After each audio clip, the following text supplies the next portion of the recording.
Okay, Assalamualaikum warahmatullahi wabarakatuh. InsyaAllah Ustaz akan kongsikan serba sedikit macam mana untuk pertandingan bercerita. Okay, Ustaz dah ada teks dan kamu boleh baca dahulu. Nanti kamu akan ikutlah serba sedikit apa yang gaya ataupun gaya bahasa yang Ustaz akan tunjukkan selepas ini. Okay, sekiranya ada penambahan, kamu boleh menambahlah dalam teks ini sebelum kita hantar teks yang penuh kepada urus setia pertandingan. Okey, baik. Okey, kita tengok kepada rangkap yang pertama. Okey, rangkap pertama mula-mula ada lagu sedikit untuk kita start pertandingan ini, bercerita ini ketika buat persembahan. Kita mulakan pembuka itu dengan sedikit lagu. Okey, macam ni lagu dia. Okey, cuba tengok teks masing-masing. Okey, cara dia: Assalamualaikum, pembuka bicara, kepada yang dihormati pengerusi acara, kepada hakim yang bijaksana, dan juga kepada semua, mari dengar cerita. Okey, cuba hafalkan nada ini.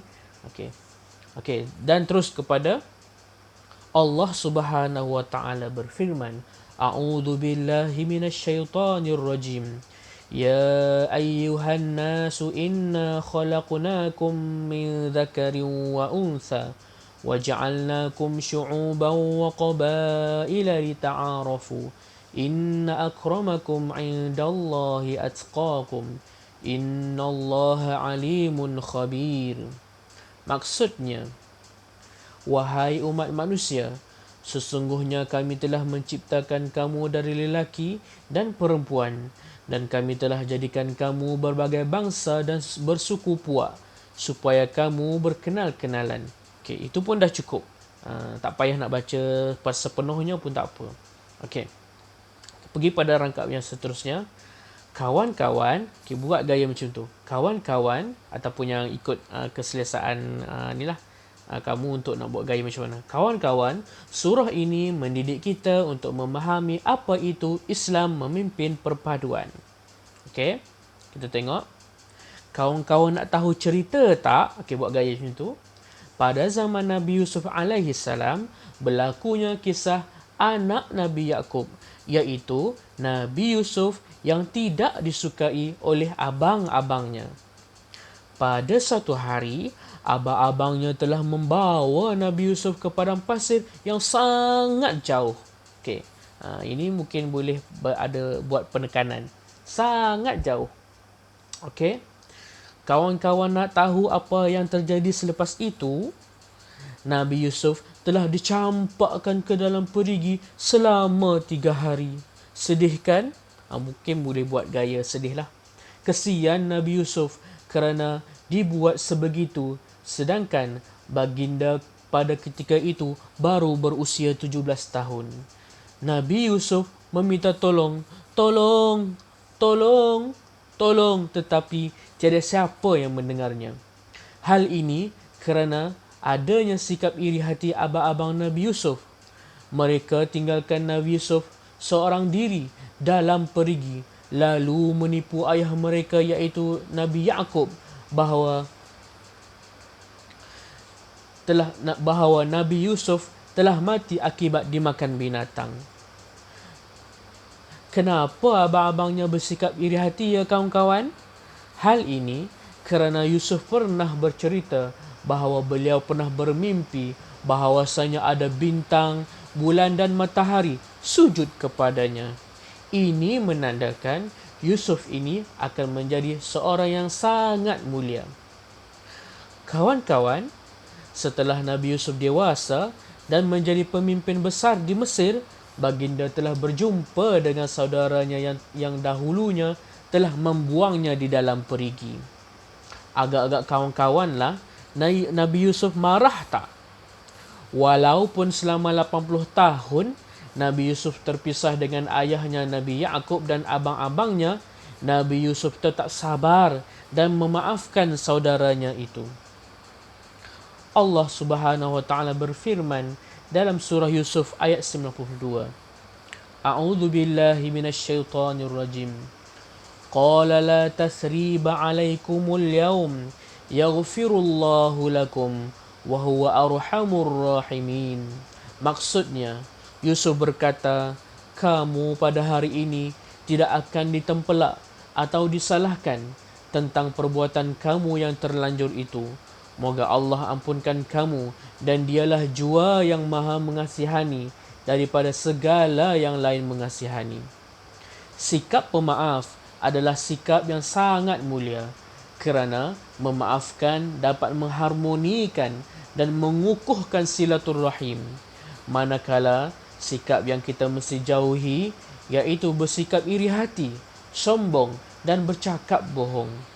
Sikap mazmumah ini perlu dibuang jauh-jauh agar perpaduan yang kita bina akan terus kukuh selamanya. Hadirin sekalian, marilah kita sama-sama memperkukuhkan perpaduan sesama kita bermula dari dalam rumah. Kawan-kawan boleh membantu ibu bapa meringankan kerja-kerja rumah seperti mengemas rumah, menyapu sampah, menyusun buku, mengemas katil dan sebagainya. Kawan-kawan juga boleh mengajak ibu dan ayah melakukan aktiviti secara berjemaah seperti bersolat berjemaah, membaca Al-Quran dan lain-lain. Mesti seronok kan kalau kita dapat melakukan aktiviti secara berjemaah. Aktiviti seperti ini boleh mengekal keharmonian, kasih sayang sesama keluarga. Di samping itu, berbaik dengan jiran juga boleh mengukuhkan perpaduan. Kawan-kawan mesti adakan rakan-rakan berdekatan dengan rumah yang berlainan bangsa. Allah Subhanahu wa taala menyeru dalam surah Al-Hujurat di awal tadi agar mengenali antara satu dengan yang lain supaya kita memahami budaya, agama dan adat sesuatu kaum. Islam juga melarang untuk berbuat zalim, bermasam muka, menghina kaum lain walaupun kita majoriti Islam di dalam kawasan perumahan itu. Oleh itu, jom kita sama-sama kawan-kawan, kita berkasih sayang sesama ahli keluarga yang boleh dimulai dengan menyayangi adik, abang, kakak, datuk, nenek serta ibu ayah kita. Okey, rangkap yang terakhir ni pun kita boleh buat lagukan dia juga. Okey, lagu dia lebih kurang macam ni. Erat silaturahim, saling hormat menghormati, cetuskan suasana harmoni, yang tua dihormati, yang muda disayangi, tuntutan agama yang mulia.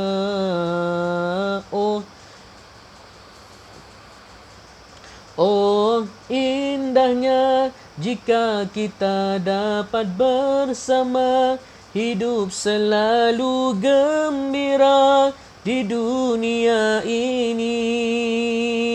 Lagi indahnya jika kita dapat bersama, hidup di dalam gembira di akhirat sana. Kita jalinkan kasih sayang. Sekian, wabillahi taufiq wal hidayah. Wassalamualaikum warahmatullahi wabarakatuh.